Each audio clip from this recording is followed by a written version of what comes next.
मनुष्य की उत्पत्ति कब हुई? बंदर बना मनुष्य या नहीं? मनुष्य की उत्पत्ति का सिद्धांत हर धर्म में अलग अलग है। मनुष्य की उत्पत्ति कब हुई, कैसे हुई और क्या मनुष्य बंदरों का विकसित रूप है? ऐसे कई सवाल मन में उठते हैं, जिसका जवाब विज्ञान अपने तरीके से देता है और धर्म अपने तरीके से। यहाँ प्रस्तुत है हिंदू धर्मानुसार मनुष्य की उत्पत्ति का सिद्धांत। हिंदू धर्म अनुसार मानव किसी भी प्रकार के बंदर का विकसित रूप नहीं है।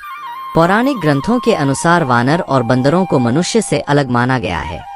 मानव की पहले लंबाई, आयु और उसका रूप भिन्न था, लेकिन फिर भी मानव जैसा प्राचीन काल में दिखता था वैसा ही आज भी है।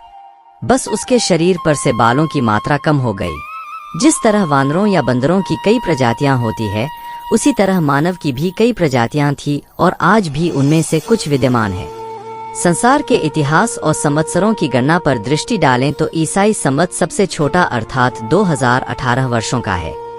सभी संवतों की गणना करें तो ईसा संवत से अधिक दिन मूसा द्वारा प्रसारित मूसाई संवत 3585 वर्ष का है। इससे भी प्राचीन संवत युधिष्ठिर के प्रथम राज्यारोहण से प्रारंभ हुआ था। उसे 4172 वर्ष हो गए हैं। इससे पहले कलयुगी संवत शुरू 5117 वर्ष पहले शुरू हुआ। इब्रानी संवत के अनुसार 6029 वर्ष हो चुके हैं। इजिप्शियन संवत 28669 वर्ष, फिनीशियन संवत 30087 वर्ष। ईरान में शासन पद्धति प्रारंभ हुई थी, तब से ईरानियन संवत चला और उसे अब तक 1,89,995 वर्ष हो गए। ज्योतिष के आधार पर चल रहे चाल्डियन संवत को 2,15,87,000 वर्ष हो गए। खताई धर्म वालों का भी हमारे भारतीयों की तरह ही विश्वास है कि उनका आविर्भाव आदिपुरुष खता से हुआ। उनका वर्तमान संवत 8,88,40,388 वर्ष का है। चीन का संवत जो उनके प्रथम राजा से प्रारंभ होता है, वह और भी प्राचीन 9,60,02,516 वर्ष का है। अब हम अपने वैवस्तु मनु का संवत लेते हैं, जो 14 मनवंतरों में से एक है।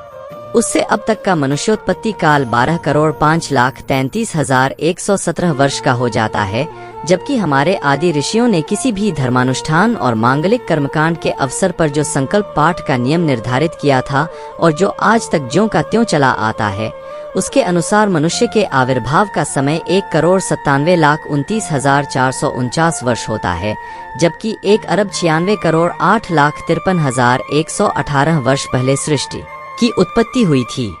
पुराणों में सृष्टि उत्पत्ति को बहुत विस्तार से बताया गया है। पुराणों अनुसार सृष्टि की आयु कुल 14 मनवंतर की होती है। एक मनवंतर में 30,67,20,000 वर्ष होते हैं। अब तक 6 मनवंतर बीत चुके हैं और यह 7वां मनवंतर चल रहा है। इस तरह 6 मनवंतर में 1,84,03,20,000 होते हैं।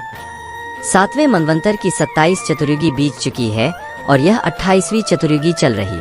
28वीं चतुर्युगी में भी सतयुग, त्रेतायुग और द्वापर युग बीत चुका है और यह कलयुग चल रहा है, जिसके 5,119 वर्ष बीत चुके हैं। एक मनवंतर में 71 चतुर्युगी होती है। एक चतुर्युगी में 4 युग होते हैं। पहला सतयुग जो 17,28,000 वर्षों का है। दूसरा त्रेतायुग जो 12,96,000 वर्षों का होता है।